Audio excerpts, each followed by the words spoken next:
Before we continue with more examples on Fourier transform, let me tell you that Parseval theorem applies equally to energy signals. So we can use the Fourier transform to apply Parseval's theorem. We explained Parseval theorem before while studying or reviewing Fourier series. Here, Parseval theorem says that the energy of any energy signal can be calculated from the time domain. The energy can be calculated from the time domain, for example, by taking the magnitude, squaring, and integrating from minus infinity to infinity, or it can be calculated from the frequency domain by integrating again from minus infinity to infinity, g of omega squared d omega, and we divide over 2 pi. As we explained before, any integration with respect to omega, you expect that you are going to divide over 2 pi. If you do it in the f, using the f, it will be integration from minus infinity to infinity, g of f squared df, without the 2 pi. So here this is important again to calculate the essential bandwidth of a certain signal. As we explained before in the Fourier series, okay, you can, for example, let me give you an example. If we have a signal that looks like this, rect t over tau, 1 from minus tau over 2 to tau over 2, okay, this is a signal g of t, and we want to calculate the bandwidth. I'm going to give the procedure, not the complete solution, the procedure for such kind of problems. Find the bandwidth that contains more than, for example, 90% of the energy. We know from Fourier transform, that the frequency spectrum, or the spectral density, the frequency spectral density of this signal, it looks like a sink, right? So this is in the frequency omega, okay? This is g of omega. So we need to find what is the bandwidth. Let's say from minus 2 pi b to 2 pi b radian per second. What's the bandwidth that contains more than 90% of that? So the first step is you have to calculate the total energy. Calculate total energy from the time domain by integrating your signal in the time domain square dt. And let's assume that the total energy is 200 joules. We need 90% or more of the total energy. So we calculate 90% of the total energy is 180 joules, right? Now you need, what is the bandwidth that contains more than 180 joules? So what you will do is, you will say, I'm going to calculate the bandwidth, or I'm going to integrate over a certain bandwidth that contains more than 180 joules. So I'm going to integrate from unknown, it's unknown, B is unknown, the bandwidth is unknown. I need to calculate the bandwidth. So I'm going to integrate from an unknown bandwidth to its positive, from the negative to the positive. I have to take from the negative 2 pi b to 2 pi b, because these are the images of each other. We talked about this before, that there is no negative frequency in reality. This is just a mathematical image of the positive frequency, right? So when you integrate up to a certain number, you have to take its negative image with you, okay? So the integration should be from negative 2 pi b to 2 pi b, where b is unknown. And I'm saying that if I integrate this is the energy in this bandwidth. The energy in this bandwidth. I squared g of omega, magnitude g of omega, and I integrate it from here to here. This is the energy in this bandwidth from minus 2 pi b to 2 pi b. I want this energy to be greater than or equal to 180 joules. And then you will do this, of course you have to divide over 2 pi, and then you will do this integration. It will give you some function in B. So for example, it will give you 5 5b equals 5b over 2 pi, it must be greater than, for example. And then from here you calculate that b must be greater than so and so, let's say 2 kilohertz, or not hertz, of course this is, b is in hertz actually, because we use 2 pi b as radian, so b must be greater than, let's say 2 kilohertz. So this will give you the essential bandwidth that contains more than 90% of the energy.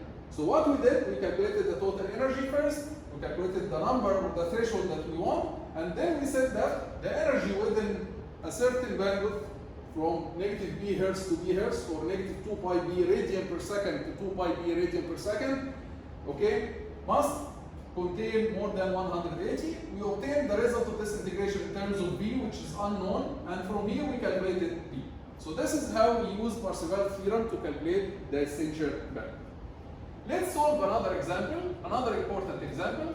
Find the Fourier transform, another topic, okay? Find the Fourier transform of g of t times cosine omega naught t. This is a very important example for us in our communications course, because this example represents the first type of modulation that we are going to study. So if we have a signal g of t multiplied by cosine, and we need to calculate the Fourier transform, again we can write the cosine using Euler's identity as two exponentials.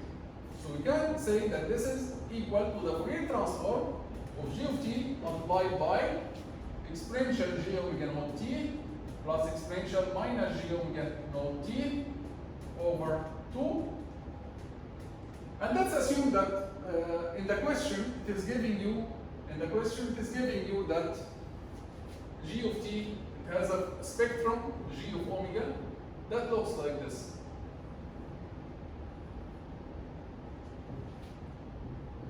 It goes from 2 pi b to negative 2 pi. Certain bandwidth. This is the spectrum of g. This is the frequency domain of g of t. And we need to get the Fourier transform, and we sketch the spectrum of g multiplied by cosine. So we said that we are going to write the cosine using Euler's identity, and then we need to calculate now the Fourier transform of g of t exponential g omega naught t over 2 plus g of t exponential minus g omega naught t over 2. As we explained, over 2, dividing over 2, this is a constant that we can take outside, so it will be half. We can take as a common factor. Fourier transform of g of t multiplied by a phase. We said that multiplying by a phase in the time domain affects the frequency domain as a shift with opposite sign. So this will give you the frequency domain as g of omega minus omega.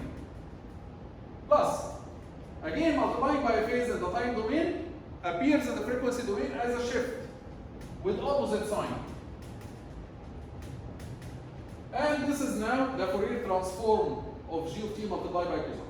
What happens here, or what happened here, is that the spectrum of g, when we multiply g of t times cosine, the spectrum of g shifted to the right by omega naught, shifted to the left by omega naught, and we divided over 2. So, the spectrum now of the new function, it appears as shifted to the right, shifted to the left, and if the amplitude here was A, here the amplitude will be A over 2. We divided over 2. This is very important, and you have to memorize it because it will repeat with us many, many times during the course. When you multiply any signal times cosine, the spectrum is going to shift right, shift left, and you divide over 2. Remember it. Remember it. It's very, very important. Okay? So that was the example that we are going to use later. This is called, we are going to study this as the first type of modulation. First type of modulation called double sideband suppressed carrier. First type of amplitude modulation that we are going to study. That's why I'm saying that this example is very important. Okay? And we are going to talk about it in details later.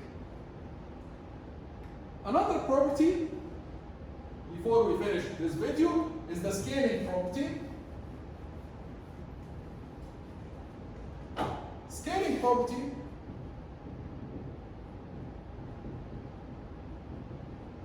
says that if g of t has a Fourier transform g of omega, then if you scale the time domain by a factor a, then you are going to divide in the frequency domain by absolute value of a, and you replace omega with omega over a. So scaling in the time domain, it will cause a scaling in the frequency domain, but opposite scaling. Here you replace t with at, here you replace omega with omega over a. This means what? Let's get some insight about this property and what is the benefit of this property. If a is greater than 1, then what happens in the time domain? In the time domain, if a is greater than 1, the time domain is going to shrink. The time domain is going to be compressed, or it's going to be shrink. Okay? And the frequency domain, you are going to divide over a factor that is greater than 1, then the frequency domain is going to expand. So if a is greater, if the factor a is greater than 1, then the time domain is going to shrink, it's going to be compressed, and the frequency domain is going to be expanded. And vice versa. If a, of course, if we take its absolute value of a, it doesn't matter whether it's positive or negative. If it is negative, just the signal will be reflected. If the absolute value of a is less than 1, which means it's a fraction, let's say 0.5, then the time is going to expand, and the frequency domain is going to shrink. So we see from here that the time domain and the frequency domain, they behave opposite to each other. If the time domain, if your signal in the time domain shrinks, the frequency domain is going to expand, and vice versa. What's the importance of this? What is the application of this? You know, when you want to increase the speed of your internet speed, what do you do exactly? If you want to increase the rate, the data rate, the pulse rate of your internet, what do you do? If you want to increase the pulse rate, if this is your pulse rate, you are transmitting data with this rate, and you want to increase your pulse rate, you need to make the pulses shorter. This is the time domain, right? So you need to transmit pulses more frequently, faster than this. So if you want to increase the speed of your internet, you need to transmit pulses more quickly. So for example, something like this. So the pulses will become smaller in the time domain. And if the pulses become smaller in the time domain, in the frequency domain, what happens? The bandwidth is going to be larger. That's why if you want to increase the speed of internet, the speed of transmission, data transmission, you need a larger bandwidth. Larger bandwidth is needed for higher speed, for higher speeds. That's why when you go to the internet company and you ask them for for higher speed, they usually say that we need larger bandwidth. That's why for higher speed they provide fiber optics. Why fiber optics? Because the fiber optics, they have large bandwidth. You can transmit pulses that are very, very small in the time domain and very wide in the frequency domain. So this is just an insight about the scaling property. When the time domain becomes shorter, faster internet,